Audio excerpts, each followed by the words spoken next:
Dear Marmy, there's some pretty nasty gossip flying about on social media today, so this video is to set the record straight. Despite what you may have heard, Amy has not been involved in anything illegal or even remotely dangerous. And I was definitively not dealing drugs. And she is definitely sorry for any and all the trouble she's caused, right? Hey.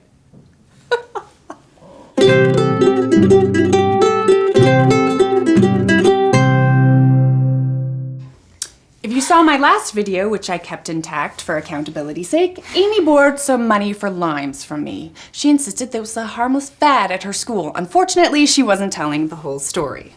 Amy handed the limes out at school in some sort of guerrilla effort to undermine next year's student election.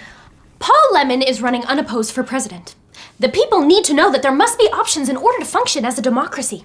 In light of his surname, Lemon, I was trying to nominate limes to show how a dichotomous survey helps achieve ideal results. You were making fun of the poor boy. You were basically bullying him, and that is not how we treat people. Especially when they're brave enough to run for student council. Oh, that is not how I intended it. It's our actions that matter, not our intentions, Amy. Why didn't you just run for president? My ideas are too innovative to be embraced by such a bureaucratic system. I'm not the public office type. It's student council. Besides, Paul is going to be a good president. Seriously? Then what is all this fuss? If the presidency is not fought for, then it does not feel earned.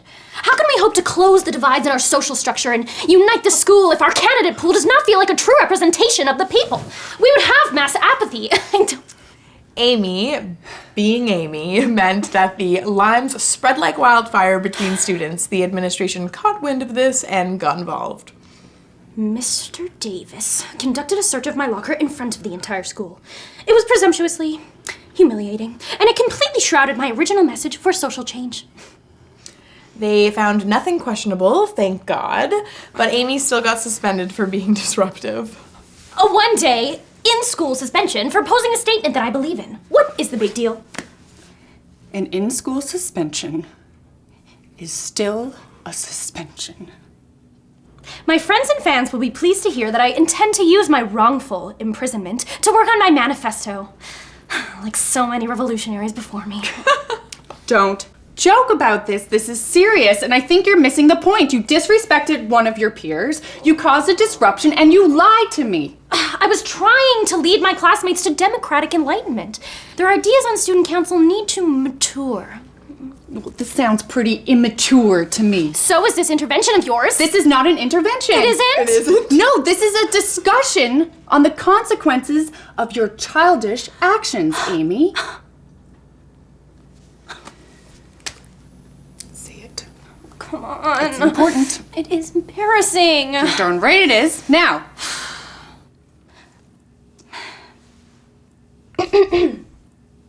I am sorry for this whole lime debacle. I apologize to Paul for using his name in a dramatic play on words and for any implicit harm or embarrassment I may have caused. And I apologize to my sister Meg for not telling her the whole story and for using her money to buy a bunch of stupid limes. And I apologize to the school administration for their apparent inability to recognize peaceful civil protest and the difference between contraband and citrus fruit. Amy. Clearly, we're not done here. But at least Amy will have the opportunity to try again tomorrow when she apologizes publicly at school. What? Well, it's what Mr. Davis and I agreed upon instead of suspension. A suspension stays on your permanent record forever, I hope you know. So you're gonna suck it up and you're gonna apologize sincerely. This is so not fair! Sorry, Amy. March Sister Justice for ya. Love, your little women.